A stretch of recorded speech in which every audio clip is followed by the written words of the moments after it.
শ্ৰদ্ধাঞ্জলি জনালোঁ আৰু তাৰ লগতে গুৰু কৃষ্ণ প্ৰেমানন্দ প্ৰভুৰো আশীৰ্বাদ গ্ৰহণ কৰিলোঁ।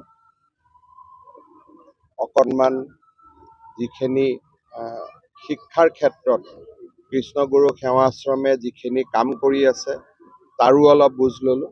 বিশেষকৈ বিশ্ববিদ্যালয় কৰ্তৃপক্ষৰ লগতো অলপ কথা পাতিলোঁ আৰু ভাত এমুঠি প্ৰসাদ হিচাপে যি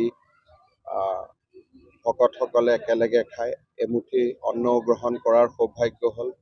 আমাৰ নিৰ্মালী প্ৰসাদ, মনটো ভাল লাগিলে।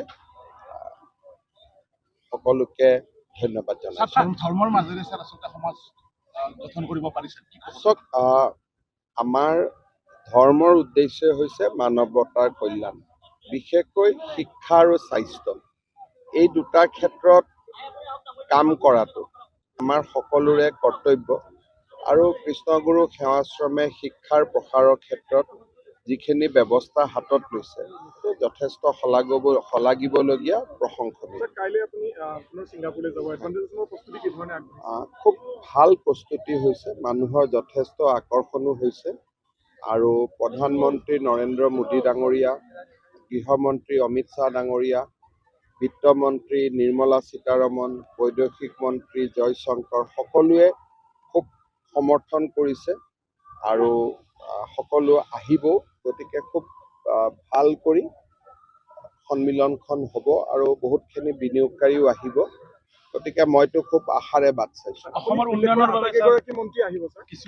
গোটেইকেইগৰাকী মন্ত্ৰী আহিব। আমাৰ গৃহমন্ত্ৰী ডাঙৰীয়া বিনিয়োগ সন্মিলনত নাহে, তেখেত পিছত আহিব, কিন্তু প্ৰধানমন্ত্ৰী নৰেন্দ্ৰ মোদী ডাঙৰীয়া আহিব, বিত্তমন্ত্ৰী নিৰ্মলা সীতাৰমন আহিব, ৰেলৱে মন্ত্ৰী অশ্বিনী বৈষ্ণৱ আহিব, জ্যোতিৰাদিত্য সিন্ধিয়া আহিব, হৰদীপ সিং পুৰী আহিব।